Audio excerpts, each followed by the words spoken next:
When the Whalers were formed 15 years ago in Boston, the team needed a general manager. Well, management turned to a man who was coaching hockey in the Boston area, Jack Kelley.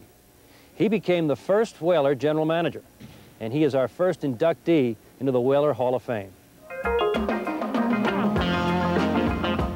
It was the fall of 1972, the moment New England had been waiting for. Their home team was on the ice at the Boston Garden. At the helm of history stood Jack Kelley. Jack's new role as general manager and coach of the New England Whalers came as a reward for his championship coaching career at Colby College and Boston University. Whaler club owners were ecstatic having Jack on board, though they did take some ribbing at the first WHA draft. Little did they know, Jack was about to set a trend. And we were in the room basically with a lot of Canadians who knew the game pretty well, and each pick he selected was seemed to be a college person. So the game became a little laughter in there, a little tittering there for a while. And I remember one person saying to me, you not only have a college coach, but now you have a college team.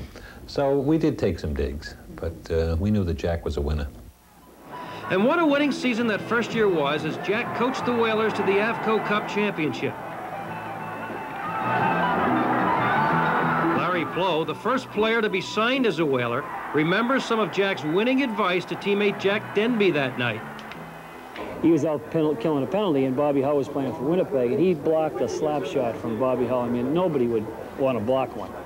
And he came to the bench, and he could hardly skate. He was bent over, and Jack looks over at him, and he says, hey, it's only pain, get ready to go back out again. Jack was, he was an exciting guy. I mean, he had a lot of enthusiasm for the game. He had a great amount of enthusiasm in practice.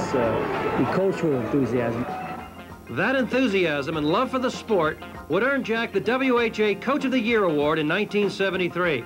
His winning ways continued to make the Whalers one of the most competitive teams in the WHA.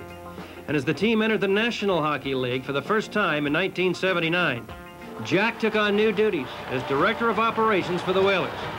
Though he was no longer on the bench, many credited Coach Kelley for the Whalers reaching the playoffs that year. One thing that I admire about him, he made a choice, he stuck with it, and that's what a good manager is all about. 17 years ago, Howard Baldwin came to me and said he wanted to start a Boston franchise in something called the World Hockey Association. This would-be team didn't even have a name until my wife, Ginny, came up with Whalers one night over dinner. The franchise picked that name, and they picked me to be the general manager and coach. They kept the name. And now, 17 years later, that franchise is in the National Hockey League. And even more significantly, that franchise is in Hartford.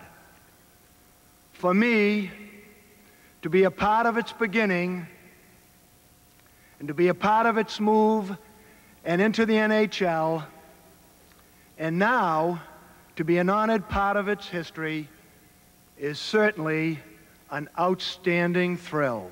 My wife says you can keep the name. And from the bottom of my heart, thank you very, very much.